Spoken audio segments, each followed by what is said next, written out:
আমরা যদি দূরে যাই, কিছু মানুষ বোঝায় ঠিক মতো খাবি, একটু গোসল দিবি, বেশি রাত পর্যন্ত মোবাইল টিপাটিপি করবি না, তাড়াতাড়ি ঘুমাবি, শরীরের যত্ন নিবি, ঠিক মতো খাবি, সব টাকা দেশে পাঠাবি না, একটু নিজের কাছেও রাখবি। এই কথাগুলো যারা আমাদেরকে বলে তারা কারা, পরিচিত না অপরিচিত? পরিচিত। যারা আমাদের মা, আমাদের বাবা, আমাদের পরিবারের সদস্য, তারা তো এই কথাগুলো বলে, ঠিক কি না? আসমান জমিনের মালিক আল্লাহ পাক ডাকতে বলে, মুমিন, তুমি যে দুনিয়াতে আছো, এই দুনিয়াকে আল্লাহ পাক বলেন, মাল হায়াতুদ দুনিয়া ইল্লা মাতাউল গুরুর। এই দুনিয়া হচ্ছে ধোঁকা। তোমার বন্ধু বলো, ভাই বলো, ছেলে মেয়ে বলো, এই দুনিয়ার চরম শিক্ষা হলো দুনিয়া ধোঁকা। বলুন দুনিয়া কি? ধোঁকা।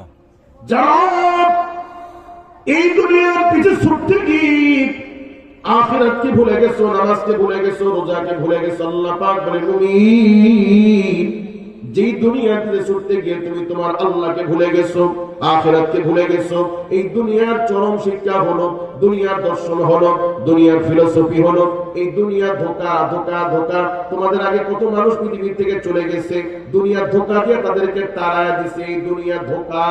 দুনিয়া কি? ধোঁকা। কার কথা? আমাদের ঢাকা অঞ্চলের মানুষ, তারা একটু টক ডাউল খেতে পছন্দ করে। তাহলে এক কথা হোটেলে গিয়ে বলছে, এই টক ডাউল আছে? তো আছে। কি দিয়ে রান্না করেছিস? কই আম দিয়ে রান্না করেছে। তো আমের আটি আছে? তো আছে।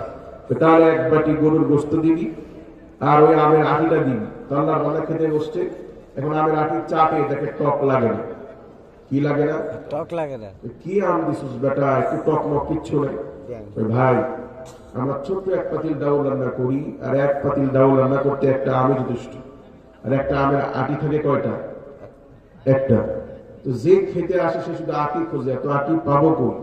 সেই জন্য যারা খেতে আসে, এই আটি দিই, খেয়ে খুয়ে চেটে টেবিলের উপর থুয়ে যায়। আটি তো মানুষের পকেটে পড়ে না, টেবিলের উপর রেখে যা, খেয়ে চলে যা। ওইটা আবার 2-3টা ধোয়া দিয়ে আবার আমরা পাতিলের মধ্যে দিই। আপনার আগেও এই আটি অলরেডি 30 জন চেটে ধুয়ে চলে গেছে। আপনি সংখ্যায় মনে করুন 31তম। টক লাগবে কোথেকে? যেই দুনিয়া চেটে খেয়েছেন নমরুদ, ফিরাউন, সাদ্দাত, হামান, কারুন, যুগে যুগে অসংখ্য রাজা বাদশা এই দুনিয়াতে দুনিয়াদারি করে চলে গেছে, দুনিয়া কাউকে থাকতে দেয়নি।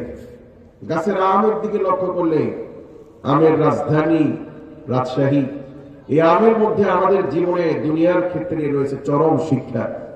জাম যখন ফুল আসে, তখন কিছু আম ফুলের মধ্যে যখন ফুল আকারে ছিল তখনই সে ঝরে পড়ে যায়। কিছু আম